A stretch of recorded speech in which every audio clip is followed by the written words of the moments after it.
এই দেশে এমন কিছু বিধান আছে যেটা ওয়াজের মাধ্যমে হবে না, হামজা কিয়ামত পর্যন্ত ওয়াজ করলেও সম্ভব না, এটার জন্য আইন লাগবে।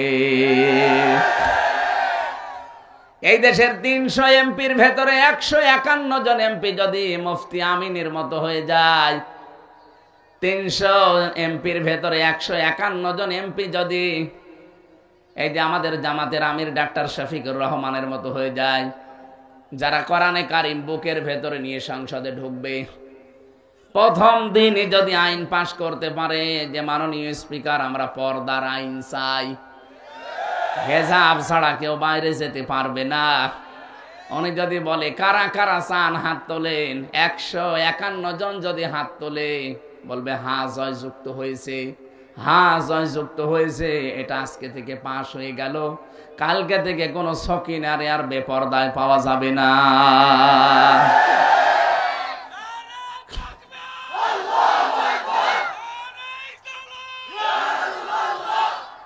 তো এইটাই তো আমরা চাচ্ছি। আপনি যে আন্দাজে নাম বলেন যে এরা ধর্ম ব্যবসায়ী, ধর্মকে পুঁজি করে এরা ক্ষমতায় যেতে চায় না, আপনি আন্দাজে ভুল বুঝেছেন।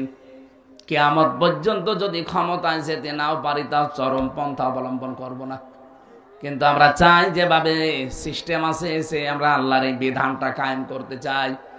আর এই জন্যই তো এই মানুষগুলোকে পাঠাতে হবে কোরআন বুকে নিয়ে যারা ঢুকতে পারে। এমন মানুষকে পাঠানো যাবে না যে লোকটা ঢুকেছে এই লাল পানি খেতে খেতে। এমন মানুষ দেশে ছিল না।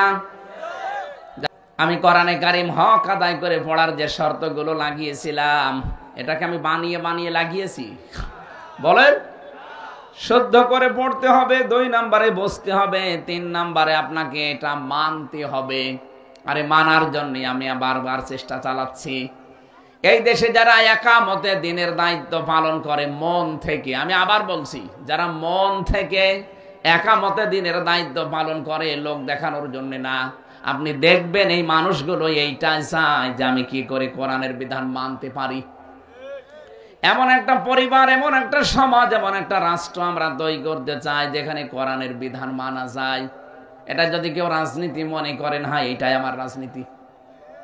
আমি তো চাই এদেশের ১১৮ কোটি মানুষ আল্লাহর বিধানগুলো মেনে চলুক। আমি নিজে শুধু মেনে চলবো না, আমি এটা মানতে চাই এবং মানাতে চাই।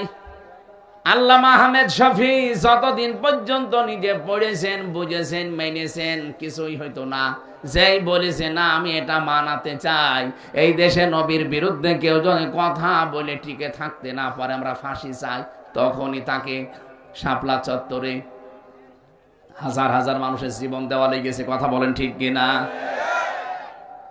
আল্লামা দেলাওয়ার হোসাইন সাইদি সহ যত মানুষ এই দেশ থেকে অন্তত এই ফ্যাসিস্ট সরকারের আজমে বিদায় নিল, আপনি বলেন তো তারা যদি সারা জীবন কোরআন পড়তো, কোরআন বুঝতো, নিজেরা যতটুকু আছে মানতো, কিচ্ছু হইতো না তাদের। বলেন, যেই বলেছে না আমি মানতে চাই, শুধু আমি মানাতে চাই এই দেশের মানুষকে, তখনই তারা ১৩ বছর আটক করে রেখেছে।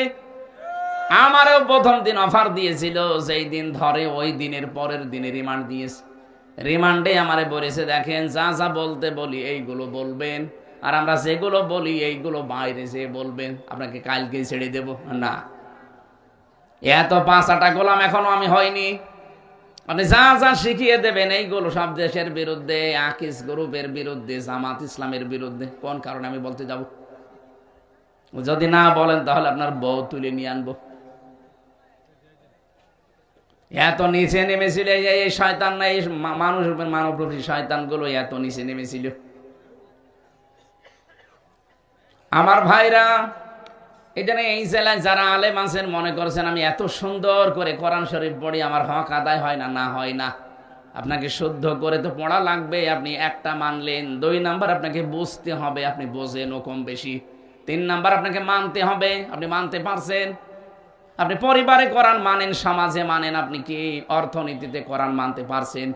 সেখানে তো ব্যাংকিং ব্যবস্থা এমন তৈরি করা আছে যা সুদ দিয়ে চলে। এটা আপনার ওয়াজে বন্ধ হবে না, এটা বন্ধ হওয়ার জন্য আইন তৈরি করা লাগবে। অর্থনীতি ইসলামে নেই, এক কথা বলেন না কেন? এটা একটা ইবাদত, অনেকে জানেই না। এর ভেতরে যে কতগুলো নিয়ম নীতি আছে ব্যবসা করার জন্য, নবীজি নিজে যেহেতু ব্যবসা করেছেন, এই যে মুদারাবা বলা হয়, মুদারাবার কি কনসেপ্ট কি? একজন টাকা দেবে আর একজন শ্রম দেবে। খাদিজাতুল কুবরা রাদিয়াল্লাহু তাআলা আনহা তিনি অর্থ দিয়েছিলেন, মুহাম্মাদুর রাসূলুল্লাহ শ্রম দিয়েছিল। এইটাই তো মুদারাবা বলে। কোন ব্যাংকে এই ব্যবসা এভাবে করে আপনি বলেন? যদি করে কোন ব্যাংক, আপনি তার সাথে কারবার করবেন। আর এটা করার জন্য শুধু ওয়াজ করলে হয় না, এটার জন্য আইন পাশ করা লাগে। সুদ ভিত্তিক অর্থনীতিগুলো চলছে, ব্যাংকিং ব্যবস্থা চলছে, আপনি যদি সেখানে যে আয়াত পড়ে বলেন সুবহানাল্লাহ সুবহানাল্লাহ, হবে? নবীজি নিজে 13 বছর মক্কায় নামাজ পড়েছিলেন। কত বছর? 13টা বছর। বলেন তো, কাবা শরীফে ওই সময় 360টা মূর্তি ছিল না? উনি যে